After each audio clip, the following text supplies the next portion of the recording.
The first words I heard after giving birth were not congratulations. They were, "Your mother-in-law already took him." I thought I had misheard through the fog of exhaustion, but then I noticed the silence. No crying.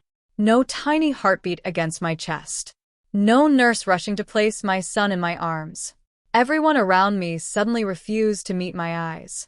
One nurse looked toward the hallway before looking back at me with a smile that felt rehearsed. My husband squeezed my hand just a little too quickly, as if he had practiced that movement before I ever opened my eyes. Then someone whispered, "Everything is fine," and somehow those 3 words terrified me more than anything else. If everything was fine, why couldn't I see my baby? Why did every answer sound carefully measured? Why did my own family suddenly feel like strangers standing around my hospital bed? I didn't know it then, but those few quiet minutes would destroy everything I believed about trust, marriage, and the people I had called family. My name is Emma Carter, and until that morning I believed the hardest part of becoming a mother would be labor. I was wrong. The hardest part began after my son entered the world. The delivery had lasted nearly 19 hours. By the time the doctors told me everything had gone well, I barely had enough strength to keep my eyes open. I remember hearing a newborn cry somewhere nearby before darkness gently pulled me under again. When I woke, sunlight filtered through the blinds in thin golden lines across the hospital room. My throat was dry, my body felt heavy, and every instinct inside me searched for one thing alone: my baby. I smiled before opening my eyes because I imagined Daniel sitting beside me with our son wrapped in a blue blanket. We had spent months talking about this exact moment. We painted the nursery ourselves every weekend. Daniel insisted on assembling the crib even after working long hours because he wanted everything perfect before our little boy arrived. We laughed over baby name books, argued playfully about baseball teams our son would someday cheer for, and dreamed about family vacations to the mountains and lazy Sunday mornings making pancakes together. Those memories rushed through my mind in a heartbeat, only to disappear the instant I realized the bassinet beside my bed was empty. Completely empty. I looked toward the chair where Daniel sat. His smile appeared almost immediately, but something about it felt forced, like someone trying to reassure a frightened child without believing the words themselves. "Morning," he said softly. "How are you feeling?" It wasn't the question I expected. I didn't care how I felt. "Where's our baby?" I asked. The room became strangely still. Daniel glanced toward the door before answering. "Mom took him for a little while." I frowned, convinced I hadn't heard him correctly. "She what?" Before he could answer, the door opened and a nurse stepped inside carrying a clipboard instead of my son. She smiled politely, but her eyes revealed a nervousness she couldn't quite hide. "Mrs. Carter," she said carefully, "your mother-in-law signed him out for some routine observations." Sign him out. The words echoed through my mind in a way that made no sense at all. I was his mother. I had never signed anything. I had never agreed to let anyone take him anywhere. My heart began beating faster, not with panic yet, but with the unmistakable feeling that a piece of the story had been deliberately left out. I looked back at Daniel, expecting him to laugh and explain the misunderstanding. Instead, he lowered his eyes. I stared at Daniel, waiting for him to say the one sentence that would make everything feel normal again. Instead, he rubbed the back of his neck, avoided my eyes, and quietly said, "Mom thought she could help while you rested." Help. The word landed with a strange weight. During every parenting class we attended, every appointment with my obstetrician, every hospital tour, no one had ever mentioned that a grandmother could simply decide to take a newborn without the mother's knowledge. I swallowed hard and forced myself to stay calm. "I want my son," I said. My voice sounded steadier than I felt. The nurse shifted uneasily and glanced toward the hallway again before replying. "Someone has already gone to bring him back." Already gone. Which meant he was not nearby. Which meant he had been somewhere else long enough for someone to need to retrieve him. Every answer created another question. I looked toward the empty bassinet again. The tiny knit cap folded neatly on the mattress suddenly looked painfully out of place. It was waiting for a baby who was not there. Daniel reached for my hand, but I quietly pulled mine away. He looked hurt, Yet there was something else behind his expression. It was not confusion. It was guilt. That realization settled over me like a cold winter breeze slipping through a cracked window. I remembered all the moments during my pregnancy when Margaret had insisted she knew best because she had raised 3 children. At first, I thought her comments came from excitement. She bought furniture for her own house before we even finished decorating our nursery. She joked that our son would probably spend more time with Grandma than with us. Everyone laughed. Even I laughed. Looking back, none of those moments felt funny anymore. Around my 7th month, she had started referring to the baby as my little boy. Every time I gently corrected her, she smiled as though I was being overly sensitive. Daniel always dismissed it. "That is just how Mom is," he would say. "She is excited." I wanted to believe him, because trusting the people you love is easier than questioning them. The hospital room felt strangely quiet despite the steady beeping of the monitors. Every second stretched longer than the last. I watched nurses pass by the partially open door, pushing bassinets with sleeping newborns. Every glimpse tightened the ache inside my chest. I had imagined my first morning as a mother so many times. I pictured learning every tiny feature of my son's face, counting his little fingers, crying happy tears with Daniel beside me. Instead, I was sitting in a room filled with unanswered questions. After nearly 15 minutes, the door opened again. Margaret walked in carrying my son, as if nothing unusual had happened. She smiled warmly, completely at ease, gently rocking him in her arms. "There is my beautiful grandson," she said before looking at me. "You needed your rest, sweetheart." Sweetheart. She had not called me that in years. My eyes never left my son's face. Relief washed over me the moment I saw him breathing peacefully, wrapped securely in his blanket. Then another feeling quietly followed close behind. It was not anger. Not yet. It was the unmistakable realization that something important had happened while I slept, and everyone in the room except me already knew exactly what it was. I could not stop looking at my son. Every tiny movement of his fingers, every quiet breath, every peaceful expression reminded me that this was the moment I had dreamed about for months. Yet instead of feeling complete, I felt as though someone had quietly stepped into the first chapter of our family story and rewritten a page without asking me. Margaret walked around the room as though she belonged there more than anyone else. She adjusted the blanket around my son, smiled at the nurses, and thanked them for taking such wonderful care of our little boy. The word "our" caught my attention immediately. I noticed one of the nurses force a polite smile before quickly returning to her paperwork. It was a small moment, barely noticeable, but something about it stayed with me. I reached out my arms. "May I hold him now?" I asked softly. Margaret hesitated for only a second before placing him in my arms. Anyone else might have missed that hesitation, but I felt it. A grandmother who had waited 9 months to meet her grandson should have been eager to hand him to his mother. Instead, she looked almost reluctant to let go. As I held him against my chest, the rest of the room faded away. His tiny hand wrapped around one of my fingers with surprising strength. Tears filled my eyes, not from fear this time, but from relief. I quietly promised him that I would always protect him, even though I had no idea how soon that promise would be tested. Daniel stepped closer and kissed the top of my head. "Everything is all right now," he whispered. I wanted to believe him. More than anything, I wanted those words to be true, but my instincts refused to settle. Throughout my pregnancy, I had learned to trust them. They told me when something was wrong, when I needed to rest, when my son was kicking because he recognized my voice. Those same instincts were now telling me that this morning had not unfolded the way everyone wanted me to believe. Later that afternoon, after Margaret finally left to give us some time alone, I noticed a folder sitting on the small rolling table beside my bed.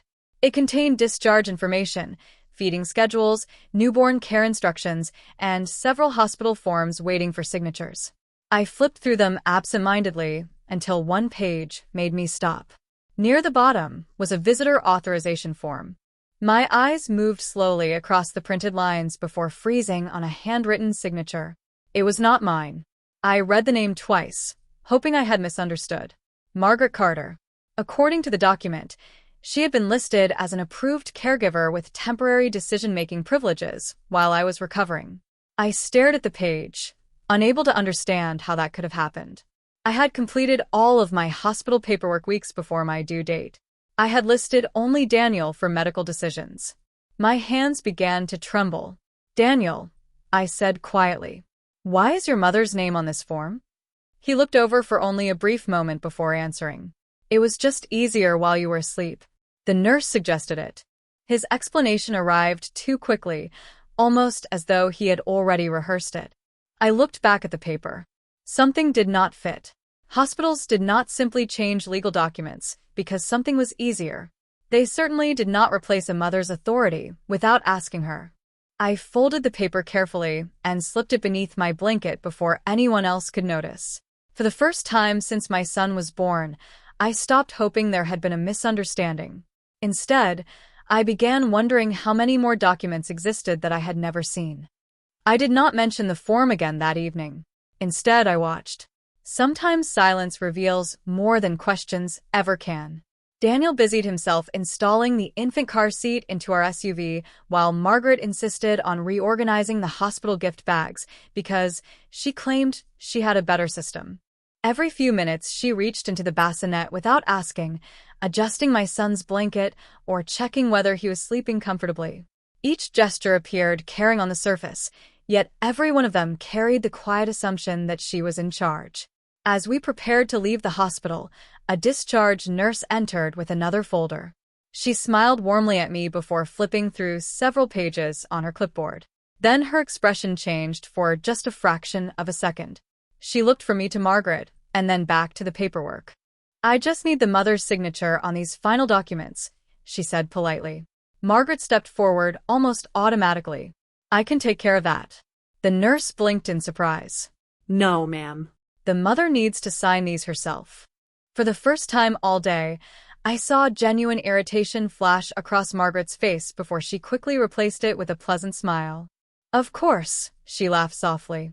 "I've just been helping so much today that I forgot myself." The nurse handed the clipboard directly to me.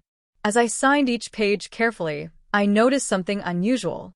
A yellow sticky note had accidentally remained attached to the back of one form. Written in hurried handwriting were the words, "Confirm authorization with patient before discharge." The note disappeared as quickly as I saw it because the nurse gently removed it with an embarrassed smile, but it was already burned into my memory. Confirm authorization. That meant someone inside the hospital had questioned the paperwork. Someone had not been entirely comfortable with whatever had happened while I was unconscious. The drive home should have been one of the happiest moments of my life. I sat in the back seat beside my son, unable to stop looking at him. Every few minutes, I leaned closer just to hear him breathing. Daniel smiled at me through the rearview mirror, trying to lighten the mood by pointing out how tiny our son's shoes looked compared to his feet. I smiled back because I wanted that version of our family to be real. But each time we stopped at a traffic light, I caught Margaret's car following directly behind us. She had insisted on driving separately so she could help us settle in at home. I remember telling Daniel months earlier that I wanted our first evening together to be private, just the three of us learning how to become a family. He had agreed without hesitation. Somehow that plan had quietly disappeared. When we arrived at the house, I walked slowly through the front door carrying my son. The nursery looked exactly as we had left it before heading to the hospital. Soft blue walls, a white rocking chair beside the window, shelves lined with children's books, and the mobile Daniel had carefully assembled hanging above the crib. For one peaceful moment, everything felt right again. Then I noticed something sitting on the changing table that I knew had not been there before. It was a thick binder with neatly printed tabs labeled feeding schedule, sleeping rules, visitors, pediatric appointments, and daily routine. A handwritten note rested on top in elegant cursive. Grandma's plan for raising our little boy. My fingers tightened around the edge of the paper as an uncomfortable realization settled over me. This binder had not been created overnight. It had taken days, perhaps weeks, to prepare. Whatever had happened at the hospital had not been a spontaneous decision. It had been the continuation of a plan that had started long before I ever went into labor. I waited until everyone was asleep before I opened the binder. The house was finally quiet except for the gentle hum of the baby monitor and the steady ticking of the grandfather clock in the hallway. My son rested peacefully in his crib beside our bed while I sat in the rocking chair, turning each page with growing disbelief. Every section had been organized with color-coded dividers. There were feeding schedules planned months into the future, nap routines, lists of approved visitors, and handwritten notes explaining which holidays my son would spend with each side of the family. What unsettled me most was that nearly every decision had already been made. My opinions were nowhere on those pages. Instead, sentences like, "Grandma will supervise all pediatric appointments during the first year," and "Grandma's home will provide the most stable environment during weekdays," appeared again and again. At first, I wondered if Margaret had simply become overexcited about her first grandson. Then I reached the final section. Inside a clear plastic sleeve rested photocopies of hospital forms, pediatric contact information, and a typed checklist labeled emergency guardianship preparation. My heartbeat slowed instead of racing. Fear was giving way to something clearer. Focus. I carefully removed the pages, laying them across my lap one by one. Whoever assembled this binder had not intended it to be temporary. It looked like the working file for a long-term plan. Before I could examine another page, my phone vibrated softly on the nightstand. The screen displayed an unfamiliar number from the hospital. I hesitated before answering. "Mrs. Carter?" a quiet female voice asked. "Yes. My name is Rebecca. I am one of the nurses who cared for you after delivery. I hope I am not calling at a bad time." Something in her careful tone immediately caught my attention. No, irraplia. "Is everything all right?" She paused long enough for me to hear her take a slow breath. "There is something that has been bothering me since your discharge. I've been debating whether I should contact you." My grip tightened around the phone. "Please tell me." "I cannot discuss every detail because of hospital policy, but I think you deserve to know that your mother-in-law visited the maternity ward several times during the week before you were admitted." She introduced herself to multiple staff members and spoke as though she would be taking an active caregiving role after the birth. I closed my eyes, remembering the visitor authorization form with Margaret's signature. Rebecca continued gently. "Most families are excited. That is perfectly normal. But I noticed she repeatedly described you as someone who would need significant help making decisions because childbirth would leave you emotionally overwhelmed." I remained silent, allowing every word to settle into place. "When the authorization paperwork appeared after your delivery," Rebecca continued, "something felt unusual. One of our charge nurses requested additional confirmation before processing everything. That is why the note was attached to your discharge file." The sticky note. It had not been my imagination. "Was anything illegal done?" I asked quietly. Rebecca answered with careful honesty. "I cannot say that. I can only tell you that several members of our team believed you should personally review every document before leaving the hospital." I thanked her sincerely before ending the call. For several minutes, I simply sat there, listening to my son breathing peacefully in his crib. Then I looked back at the binder.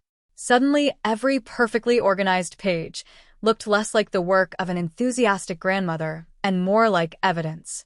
I picked up my phone once more, opened the camera, and slowly photographed every single page before carefully placing everything back exactly where I had found it. If someone had been quietly building a plan long before my son was born, then I would begin building one of my own, and this time I would make certain every step was supported by facts instead of assumptions. I did not confront Daniel the next morning. If there was one lesson motherhood had already taught me, it was that acting too quickly could cost you more than waiting one more day. Instead, I behaved exactly as everyone expected. I thanked Margaret for bringing breakfast. I smiled when she admired the nursery. I listened as she explained that babies needed consistency and experienced guidance. Every word she spoke sounded perfectly reasonable to anyone standing outside the situation. That was what made it so unsettling.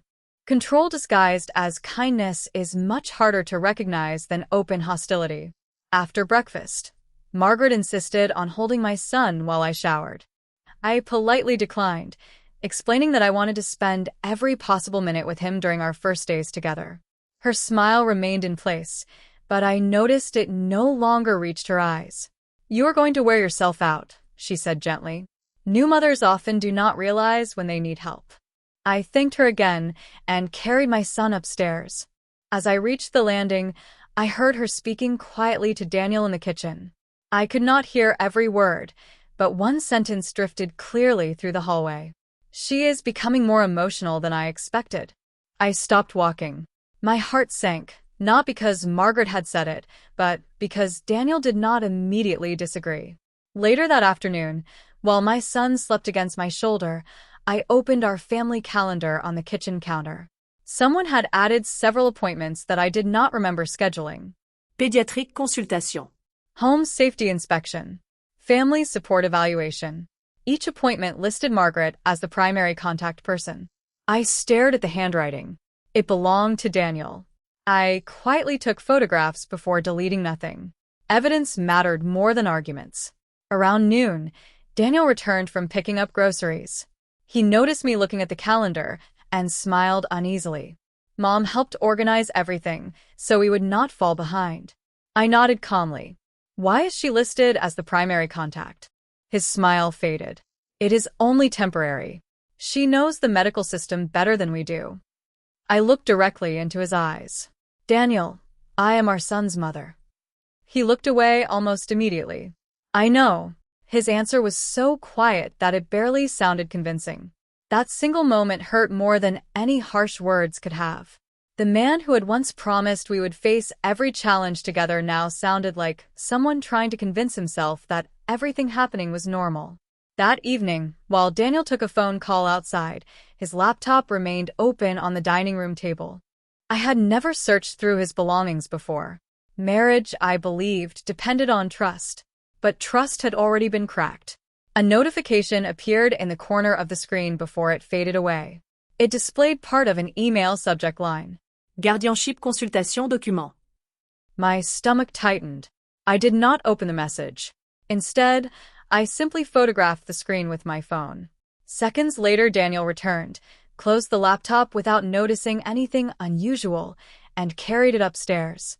I spent the rest of the evening rocking my son by the nursery window as the sun slowly disappeared behind the maple trees outside. He slept peacefully, completely unaware of the quiet storm gathering around him. I watched his tiny chest rise and fall and silently made another promise. I would not allow fear to make my decisions. I would let patience do that. Before going to bed, I opened the secure folder on my phone. Inside were photographs of the binder, the authorization form, the family calendar, and Daniel's email notification. For pieces of a puzzle that no longer looked accidental. Then I created one more folder and gave it a simple name. Timeline. Because deep inside, I had begun to understand that the truth was not hiding in one shocking event. It was hiding in a series of carefully planned steps that had started long before my son ever took his first breath. I decided it was time to stop collecting clues alone. The following morning, while Daniel was at work and Margaret believed I was taking my son for his first neighborhood walk, I drove somewhere else entirely. The office building was quiet, tucked between a small credit union and a family-owned pharmacy. The brass plaque beside the entrance read, "Michael Brooks, Family Law." Rebecca had not recommended an attorney. She had simply reminded me that every document I signed, or failed to sign, could matter. Those words stayed with me. Michael greeted me with the calm professionalism of someone who had spent years listening before speaking. I placed my phone on his desk and quietly showed him the photographs in the order I had saved them. The authorization form, the binder, the calendar, the email notification. He studied each image carefully without interrupting. When he finally looked up, his expression remained composed, but I noticed he leaned back slightly in his chair. "Mrs. Carter," he said, "none of these documents alone prove wrongdoing, but together they tell a story." I nodded. The same story until that moment, I had carefully avoided answering that question, even in my own thoughts. It was easier to imagine Daniel as confused than involved. Easier to believe he was simply caught between his wife and his mother. But every new piece of evidence made that explanation harder to accept. I remembered the visitor authorization. the calendar entries in his handwriting, the guardianship email on his computer. Michael nodded once. Then, before you confront anyone, you need clarity instead of assumptions. He advised me to continue documenting everything, preserve every message, avoid emotional arguments, and request copies of every hospital record through the proper channels. As I left his office carrying my sleeping son, I felt something I had not experienced since giving birth. It was not relief. It was direction. That afternoon, Daniel arrived home earlier than usual carrying takeout from my favorite Italian restaurant. He smiled warmly and kissed our son's forehead before sitting beside me at the kitchen table. For a few minutes, everything almost felt normal again. Then he cleared his throat. Mom thinks it would be good if she stayed overnight a few times each week. I looked at him without answering. He continued carefully. She believes you are still recovering and that having experienced help around the house would be better for everyone. Better for everyone. Not better for me. Not better for our son. Better for everyone. I asked a simple question. Do you want your mother raising our child with us? Daniel stared at the table for several seconds before speaking. She is only trying to protect him. Those 7 words changed everything. He had not denied it. He had not said she was overstepping. He had not even asked what I meant. Instead, he admitted the belief that had quietly driven every decision from the beginning. I realized then that Daniel had never viewed his mother's actions as interference. He believed they were necessary. I carried my son upstairs without another word. As I gently laid him into his crib, I looked at the peaceful expression on his tiny face and understood the truth I had spent days trying to avoid. The greatest danger to our little family was not Margaret acting alone. It was the fact that my husband had quietly opened the door for her long before I ever realized anyone was standing outside. The next week unfolded with a strange kind of calm. From the outside, we looked like every other young family adjusting to life with a newborn. Friends mailed congratulations. Neighbors dropped off casseroles. Daniel returned to work during the day and came home every evening carrying groceries or fresh flowers. Margaret visited almost daily, always announcing herself with warm smiles and homemade soup. Anyone watching us would have seen kindness, support, and a loving extended family. They would never have noticed the invisible lines being drawn inside our home. I followed every piece of Michael's advice. I requested certified copies of my hospital records. I kept a written journal of every conversation involving my son. I saved every text message and every email without responding emotionally. Most importantly, I stopped arguing. Silence made people comfortable. Comfortable people made mistakes. 3 days later, one of those mistakes arrived unexpectedly. Margaret came over carrying another folder. I found these parenting resources, she said cheerfully, placing it on the kitchen counter. While she prepared coffee, her phone vibrated repeatedly beside the folder. She stepped into the backyard to answer the call, leaving everything behind. I had no intention of touching her belongings, but the screen lit up before fading again. A preview of the newest message appeared for only a few seconds. The consultation is confirmed for Friday. Bring Daniel. Guardianship paperwork will be ready. I memorized every word before the screen went dark. I did not reach for the phone. Instead, I quietly wrote the message into my notebook the moment I returned upstairs. That afternoon, I shared the information with Michael. He immediately contacted the attorney's office named in the message, not to interfere, but to verify whether a consultation had actually been scheduled. By the following morning, we learned that an appointment had indeed been arranged weeks earlier under Daniel's name. The purpose listed on the intake form was family guardianship planning involving a newborn child. Michael explained that consulting an attorney was not itself improper. Families often sought legal advice. What mattered was whether anyone intended to misrepresent facts or pressure me into agreements I did not understand. His words reminded me once again that truth depended on evidence rather than assumptions. 2 days later, Daniel finally spoke first. He found me rocking our son near the nursery window just before sunset. There is something we should discuss tomorrow, he said carefully. Mom has arranged a meeting with an attorney so everyone can be on the same page. I looked at him quietly. Why did no one ask me before arranging it? He hesitated. We thought it would be less stressful if everything was already organized. There it was again. We thought.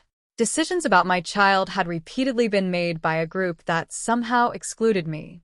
The following afternoon, we gathered inside a polished conference room with large windows overlooking downtown. Margaret greeted the attorney confidently, speaking as though she had attended several meetings already. Daniel sat beside her, avoiding my eyes. I remained silent until Michael entered through the opposite door carrying a slim leather briefcase. The surprise on Margaret's face lasted only a heartbeat before she forced another pleasant smile. The attorney looked from one side of the room to the other with visible confusion. Michael calmly introduced himself as my legal counsel and placed several neatly organized folders on the table. Before anyone discusses future plans, he said evenly, we should first review how certain hospital authorizations, caregiving documents, and family planning records came into existence. The room became perfectly still. For the first time since my son was born, no one rushed to explain anything. No one smiled. No one assured me that everything was fine.